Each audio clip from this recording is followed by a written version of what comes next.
BBC दुनिया में आज देखिए नशे के कारोबार का सीरिया कनेक्शन। बीबीसी की पड़ताल से पता चला अरबों डॉलर के ड्रग कारोबार और सीरियाई राष्ट्रपति बशर अल असद की आर्म्ड फोर्सेस के बीच है सीधा कनेक्शन। दिखाएंगे खास रिपोर्ट। स्वागत है आपका बीबीसी दुनिया में। मैं हूं सारिका सिंह। सीरिया की करेंगे बात, लेकिन पहले हेडलाइंस। पुलिस की गोली से एक युवक की मौत के बाद फ्रांस में 2 दिन से जारी है हिंसक प्रदर्शन। फ्रांस सरकार ने कहा हिंसा रोकने के लिए 40,000 पुलिस वालों की होगी तैनाती।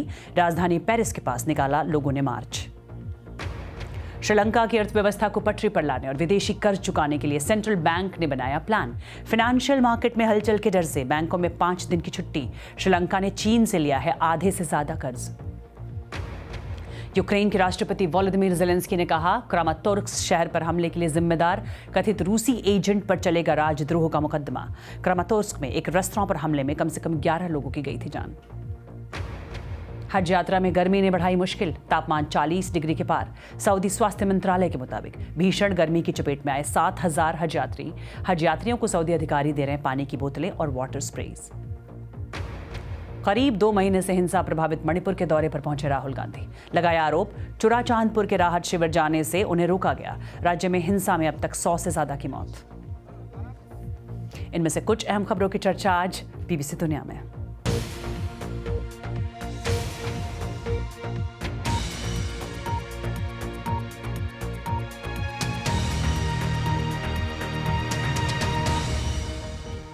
खाड़ी के देशों में कैसे तेजी से फैल रहा है नशे का कारोबार और इसका सीरिया से क्या कनेक्शन है?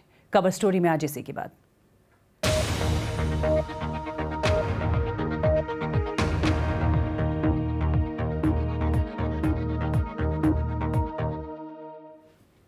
कैप्टागॉन नशे की जबरदस्त लत लगाने वाला एक ड्रग है जिसने हाल के सालों में मिडिल ईस्ट में काफी तबाही मचाई है।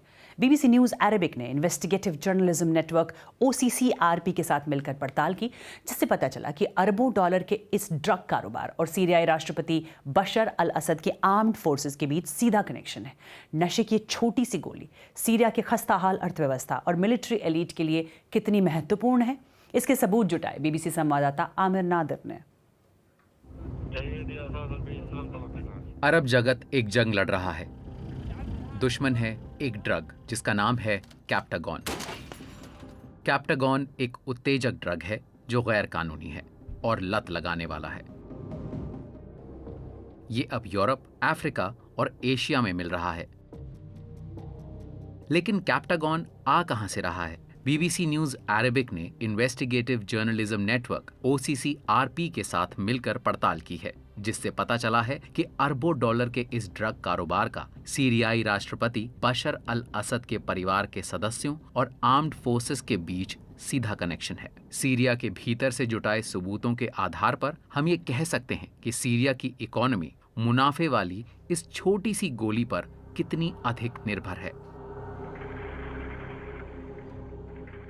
साल 2011 से ही सीरिया गृह युद्ध की वजह से टुकड़ों में बंट गया है। सीरियाई सैन्य बलों और उनके रूसी समर्थकों पर युद्ध अपराध के आरोप हैं, जिसकी वजह से सीरिया के जाने माने लोगों पर पश्चिमी देशों ने पाबंदियां लगाई हैं। नतीजा ये हुआ कि सीरिया की अर्थव्यवस्था अब तबाह होने के कगार पर है। पैसे के लिए बेताब सीरियाई शासन को कैप्टागॉन का कारोबार मुनाफे का सौदा लगा। सीरियाई युद्ध के दौरान आला अफसरों पर कड़े आर्थिक प्रतिबंध लगाए गए, जिसकी वजह से 4th डिवीजन के कई सदस्यों ने स्मगलिंग शुरू कर दी। उनके अधिकारियों की कारों का अतिवादियों, हथियारों और ड्रग्स को लाने ले जाने में इस्तेमाल होने लगा, क्योंकि सीरिया के चेक पॉइंट्स से सिर्फ वही गुजर सकते थे। 4th डिवीजन एक एलीट आर्मी यूनिट है जिसका काम सरकार को अंदरूनी और बाहरी खतरों से बचाना है। साल 2018 से इसकी कमान राष्ट्रपति असद के छोटे भाई महर अल असद के हाथों में है। सीरियाई गृह युद्ध के दौरान प्रदर्शनकारियों के बर्बरता से दमन और रासायनिक हथियारों के कथित इस्तेमाल के लिए महर ही जिम्मेदार थे। सीरिया के भीतर पुख्ता सबूत जुटाना मुश्किल है, लेकिन स्थानीय मीडिया की एक रिपोर्ट पर हमारी नजर ठहर गई। 11 सितंबर 2022 को टार्टूस बंदरगाह जा रहा एक पिकअप ट्रक दुर्घटना का शिकार हो गया। इस ट्रक में 2 टन हशीश और कैप्टागॉन की 30 लाख गोलियां थीं। ट्रक में 2 भाई सवार थे। एक मारा गया जबकि दूसरा ड्रग तस्करी के लिए गिरफ्तार कर लिया गया। इस वाहन पर कोई नंबर प्लेट नहीं थी, जो कि सेना की गाड़ी होने का संकेत है। दोनों भाइयों का संबंध करदाहा शहर से था, जहां अल असद परिवार की जड़ें हैं। हमने किसी तरह उन सोशल मीडिया प्रोफाइल्स को खोज निकाला जो इन भाइयों को जानते थे। मैं उन्हें जानती थी। सैमुअल करदाहा में स्टेट सिक्योरिटी में काम करते थे। उनके भाई एक सैनिक हैं जो सीधे असद परिवार के लिए काम करते हैं। वो जब उस परिवार के लिए काम करते हैं तो सुरक्षा, लड़ाई, ड्रग्स, हर तरह का काम करते हैं। ये हमारा पहला सबूत था कि असद परिवार के करीबी सीरियाई सैनिक कैप्टागॉन को लाने ले जाने का काम कर रहे हैं। उनके कमांड सेंटर पर सैनिक सीरिया की लंबी सीमा पर खुफिया कैमरों की मदद से निगरानी करते हैं। उनकी नजरें तस्करों पर हैं। उनमें ऐसे कई लोग शामिल हैं। ये तस्कर हमारी तरफ आ रहे हैं। हमारी ग्राउंड फोर्स को इसकी जानकारी है। वो तैयार हैं। रैपिड रिस्पॉन्स टीम उनकी तरफ जाती है। वो सीधे उन पर गोलियां चलाते हैं। वो अब पीछे हट रहे हैं, वापस जा रहे हैं। मार्च 2023 में ब्रिटेन, अमेरिका और यूरोपीय संघ ने उन लोगों पर पाबंदियां लगाईं जो उनकी नजर में कैप्टागॉन के कारोबार में लगे हुए थे। हमें लेबनान में एक कोर्ट केस के जरिए आला सीरियाई अधिकारियों के शामिल होने का पता चला, जिनका नाम पाबंदी वाली लिस्ट में नहीं था। जॉर्डन की ही तरह लेबनान भी कैप्टागॉन तस्करों पर शिकंजा कसता रहा है। साल 2021 में लेबनान में जाने माने कारोबारी हसन दक्कऊ के खिलाफ मुकदमा शुरू हुआ। उनकी गिरफ्तारी ड्रग्स पर शिकंजे के इतिहास में सबसे बड़े मामलों में से एक थी। उसी साल मार्च में मलेशिया में कैप्टागॉन की एक बड़ी खेप जब्त की गई थी, जिसकी मंजिल सऊदी अरब थी, जहां उसकी कीमत $2 अरब तक होती। बंद दरवाजों के पीछे इस मामले की सुनवाई हुई, लेकिन संबंधित जज ने हमें सुनवाई का कुछ ब्यौरा दिया। सुरक्षा के मद्देनजर हमने उनकी पहचान छिपाई है। ज्यादातर सबूत हसन और ड्रग डीलर्स के बीच फोन कम्युनिकेशंस के सर्वेलांस से मिले थे। उसने कहा था कि वो 4th डिवीजन के लिए काम कर रहा है और इसका सबूत है वो आईडी कार्ड जो 4th डिवीजन ने जारी किया था। संबंधित जज ने निष्कर्ष निकाला कि हसन की तस्करी और सीरियाई अधिकारियों के बीच कोई लिंक नहीं है। लेकिन हमने कोर्ट की 600 पन्ने की उस गोपनीय रिपोर्ट को देखा। उसमें हसन के सिलसिलेवार व्हाट्सएप मैसेज थे जो उन्होंने किसी द बॉस को भेजे थे, और जो नंबर था उसे सीरिया में गोल्डन नंबर के तौर पर जाना जाता है। हमारी पड़ताल में संकेत मिला कि वो नंबर मेजर जनरल बिलाल का था। बिलाल 4th डिवीजन में मेहर अल असद का दाहिना हाथ था, जो संभवतः इसका पावरफुल सिक्योरिटी ब्यूरो चलाता है। यदि द बॉस वाकई मेजर जनरल बिलाल हैं, तो बातचीत से संकेत मिलता है कि सीरिया के सबसे वरिष्ठ अधिकारी अरबों डॉलर के अवैध कैप्टागॉन कारोबार में शामिल हैं। सीरिया में जहां एलीट वर्ग मुनाफा कमा रहा है, वहीं अरब जगत इस नशे को रोकने की कोशिश कर रहा है। सीरिया का स्टेट बजट इस रकम के आगे कुछ भी नहीं है। यदि कैप्टागॉन से होने वाली कमाई को रोक दिया जाए तो मुझे नहीं लगता कि असद की सत्ता टिक पाएगी। सीरियाई सरकार और आर्म्ड फोर्सेस ने हमारे सवालों का जवाब नहीं दिया। हसन इस बात पर कायम है कि वो निर्दोष हैं और तस्करों को रोकने के लिए अधिकारियों के साथ काम कर रहे हैं। बात फ्रांस की, जहां एक 17 साल के युवक की पुलिस की गोली से मौत के बाद हिंसा का दौर जारी है। पेरिस के पास मौजूद नॉन्टेरे में हजारों लोग आज पीड़ित परिवार के लिए इंसाफ की मांग करते हुए मार्च करते नजर आए। यहीं पर यह घटना हुई थी। उधर फ्रांस के अभियोजक पक्ष ने गोली चलाने वाले पुलिसकर्मी के खिलाफ जांच शुरू करने की बात कही है। राष्ट्रपति इमैनुअल मैक्रों ने कहा कि इस तरह की हिंसा को ना ही बर्दाश्त किया जा सकता है, ना ही इसे सही ठहराया जा सकता है।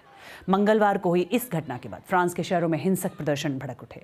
पूरे फ्रांस से अब तक 150 लोगों को गिरफ्तार किया गया है। प्रदर्शनकारियों ने पुलिस स्टेशन, टाउन हॉल से लेकर इलेक्ट्रिसिटी सब स्टेशन तक को निशाना बनाया। सबसे ज्यादा हिंसा नॉन्टेरे के इलाका में हुई। टुलूज और लिले जैसे शहरों में भी हिंसा की खबर है। और आज सुबह राष्ट्रपति मैक्रोन ने इस संकट को लेकर एक अहम बैठक की। फ्रांस के गृह मंत्री गेराल्ड डारमनीन ने कहा है कि पिछली रात काफ़ी हिंसा हुई। वहीं राष्ट्रपति मैक्रोन ने कहा है कि हिंसा में गिरफ्तार लोगों के मामलों को तुरंत कोर्ट भेजा जाएगा और जल्द न्याय दिलाया जाएगा। इस बीच पुलिस की गोलीबारी में मारे गए नाहेल को श्रद्धांजलि देने के लिए एक मार्च का आयोजन किया गया। इस बारे में और ज्यादा जानकारी दे रही हैं पेरिस के नॉन्टेर से बीबीसी संवाददाता सोफिया बेट्टिजा। पुलिस के व्यवहार को लेकर यहाँ लोगों में काफी नाराजगी है। सवाल ये उठ रहे हैं कि क्या फ्रांस की पुलिस जरूरत से ज्यादा बल प्रयोग करती है। उन पर नस्ली आधार पर कार्रवाई के आरोप भी लग रहे हैं। पिछले कुछ महीनों में पुलिस ने जिस तरह विरोध प्रदर्शनों को काबू में किया है वो मिसाल बन गया है। इसलिए पुलिस को लेकर नाराजगी कम होने का नाम नहीं ले रही है। लोगों को लगता है कि पुलिस के खिलाफ कोई कार्रवाई नहीं होगी। इसलिए जो प्रदर्शन और झड़पें हो रही हैं वो दरअसल लोगों के गुस्से का इजहार है। और ऐसा नहीं है कि पेरिस के नॉन्टेरे में लोग ऐसा सोचते हैं। दूसरे उपनगरीय इलाकों में भी कई लोग पुलिस को भरोसे लायक नहीं मानते। इसलिए ये सरकार और उपनगरीय इलाकों में रहने वाले लोगों के बीच खाई को दिखाता है। अब डर ये है कि ये नाराजगी जल्द खत्म नहीं होने वाली है और आने वाले दिनों में और हिंसक झड़पें हो सकती हैं।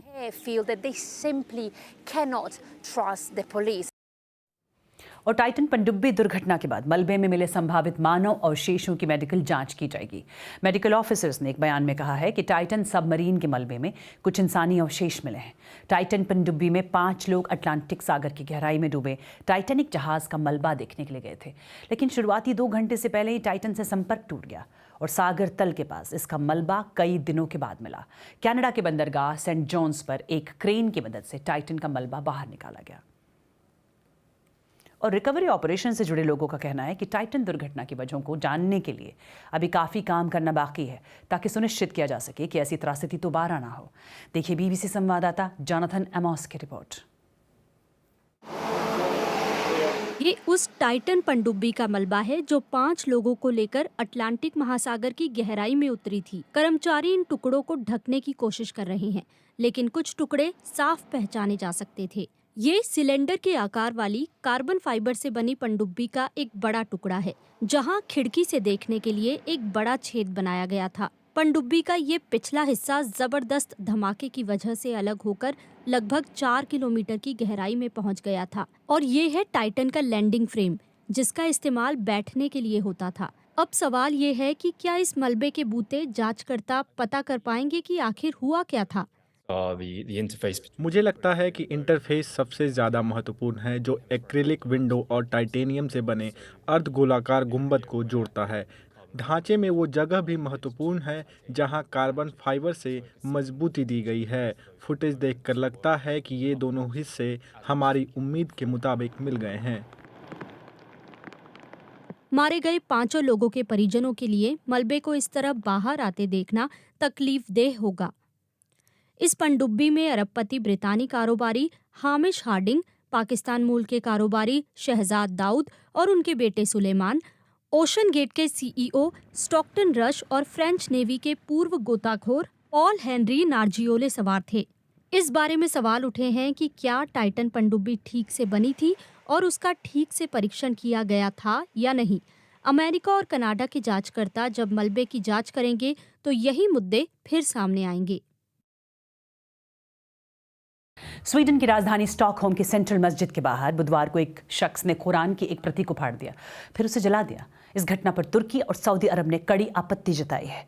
तुर्की के विदेश मंत्री हाकन फिदान ने कहा है कि स्टॉकहोम में मस्जिद के बाहर कुरान को जलाए जाने से स्वीडन की नाटो की सदस्यता के लिए मंजूरी की प्रक्रिया और जटिल हो सकती है, जिससे पहले से ही काफ़ी देरी हो रही है। स्वीडन में कुरान जलाए जाने के विरोध में मोरक्को ने स्वीडन से अपने राजदूत को अनिश्चितकाल के लिए वापस बुला लिया है। और सऊदी अरब के विदेश मंत्रालय ने भी इस घटना की कड़ी निंदा की है। विदेश मंत्रालय ने अपने बयान में कहा है कि ऐसी नफरत भरी और लगातार की जाने वाली हरकतें स्वीकार नहीं की जा सकती। ये साफ है, ये नफरत और नस्ल भेद को बढ़ाने वाला है। ये उन अंतर्राष्ट्रीय प्रयासों के विपरीत है जिसमें कट्टरवाद को नकारने और एक दूसरे के प्रति सम्मान बढ़ाने की कोशिश हो रही है।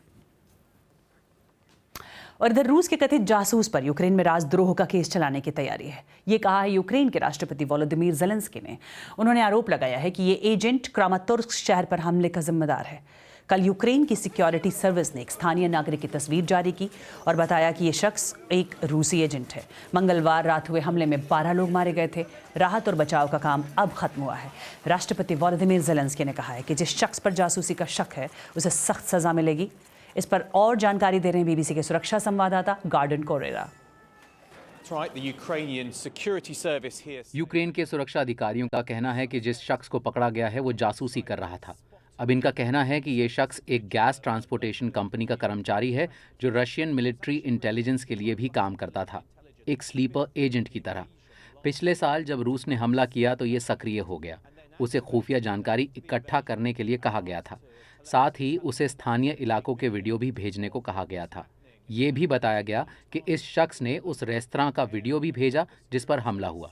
कल रात राष्ट्रपति ने एक वीडियो संबोधन में कहा कि जो लोग रूसी लोगों के साथ काम कर रहे हैं वो इंसानियत के दुश्मन हैं और उन्हें कड़ी सजा मिलेगी। और दुनिया भर में इस तरह से मनाया गया ईद उल अजहा यानी बकरीद का त्योहार।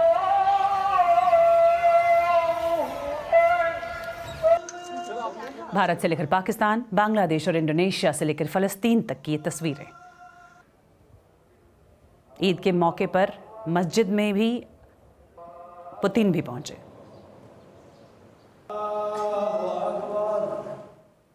और आप मुझे ट्वीट कर सकते हैं @BBC सारी खबर। BBC दुनिया में फिलहाल इतना है।